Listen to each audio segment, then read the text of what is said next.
ભરૂચ નગરપાલિકાની ચૂંટણીને લઈને રાજકીય ગરમાવો તેજ બન્યો છે ત્યારે વોર્ડ નંબર 2માં કોંગ્રેસ પક્ષમાં મેન્ડેટ લઈને મોટો ટ્વિસ્ટ આવતા સ્થાનિક રાજકારણમાં ગરમાવો આવી ગયો છે।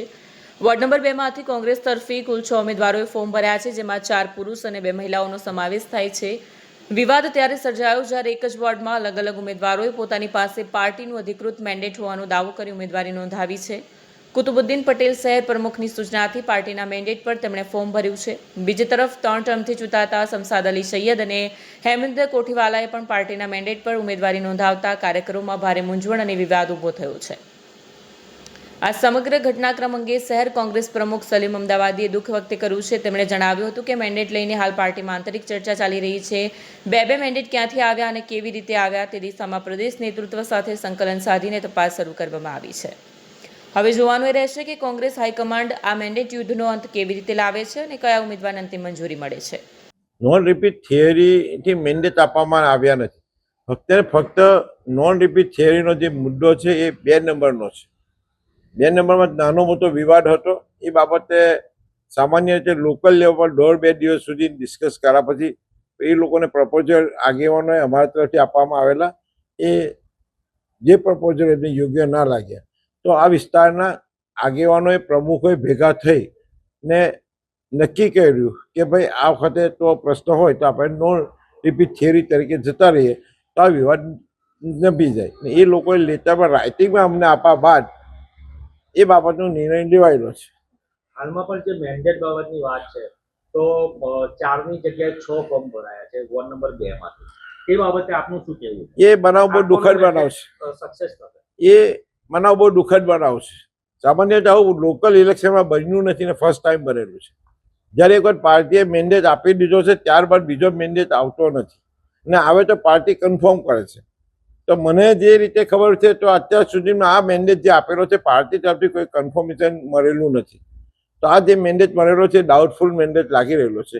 એ બાબતે અમારે પીસીસી સાથે ડિસ્કસ ચાલુ છે ને પીસીસી તરફથી અમને આશા છે કે પોઝિટિવ જવાબ મળશે। એટલે તમારે કંઈક ને કંઈક જગ્યાએ સંકલનનો અભાવ થતો હોય પ્રદેશમાંથી ને ભરૂચ જિલ્લા માટે? ના, આ સંકલનનો અભાવ અમે સતત સંકલનમાં જ હતા।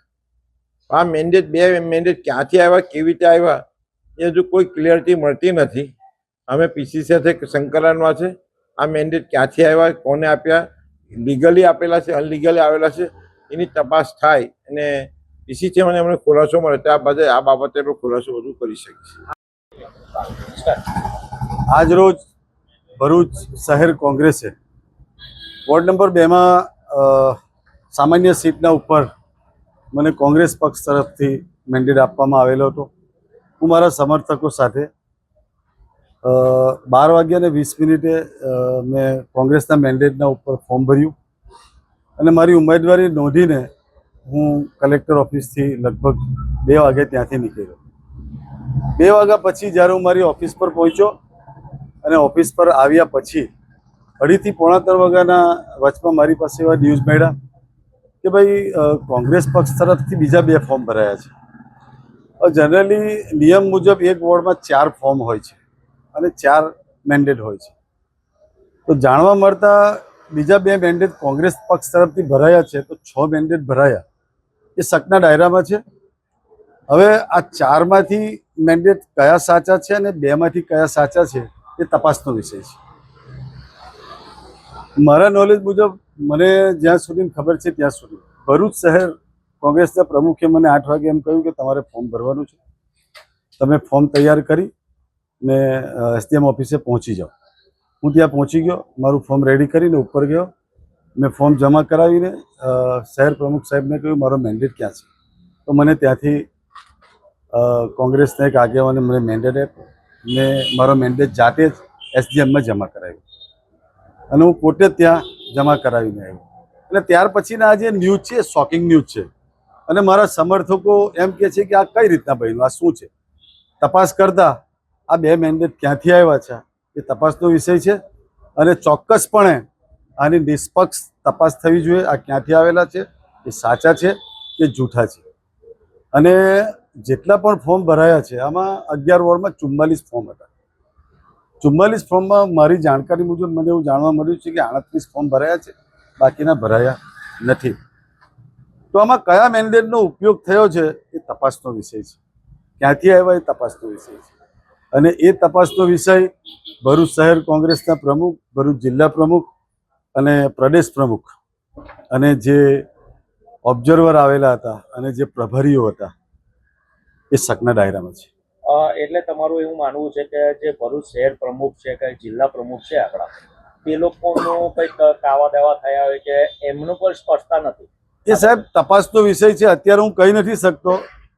હવે અત્યારે તપાસ ચાલુ છે. હાલમાં તમારી ઉમેદવારી કેટલું નિષ્પક્ષ કહેવાય? ના, એ કોંગ્રેસમાંથી થશે અને જો ના તમારું મેન્ડેટ સ્વીકાર થાય તો તમે અપક્ષ લડશો કે પછી પક્ષ સાથે રહેશો? એ ડિસિઝન અત્યારે મારું કોઈ નથી. અને તમે જે મને અપક્ષનો પ્રશ્ન પૂછો છો એ કામ હું કરવાનો પણ ના હતો અને ભવિષ્યમાં કરીશ પણ નહીં.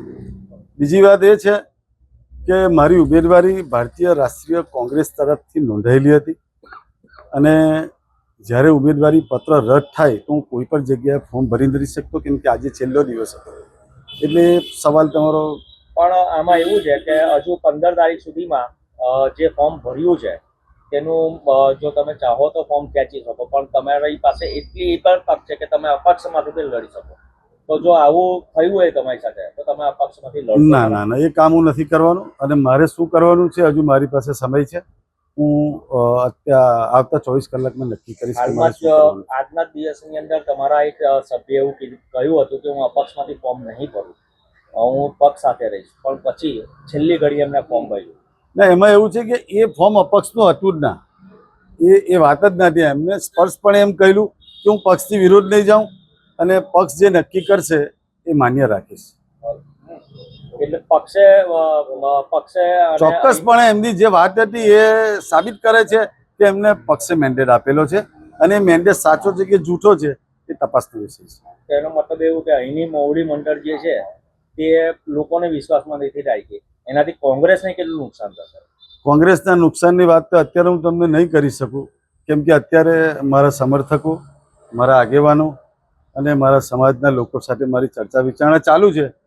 શું કરવું એ તમારે મને સમય આપવો પડશે. વિડીયો જર્નાલિસ્ટ વિરેન્દ્ર પાટીલ સાથે સત્યા ટીવી ન્યૂઝ ભરૂચ.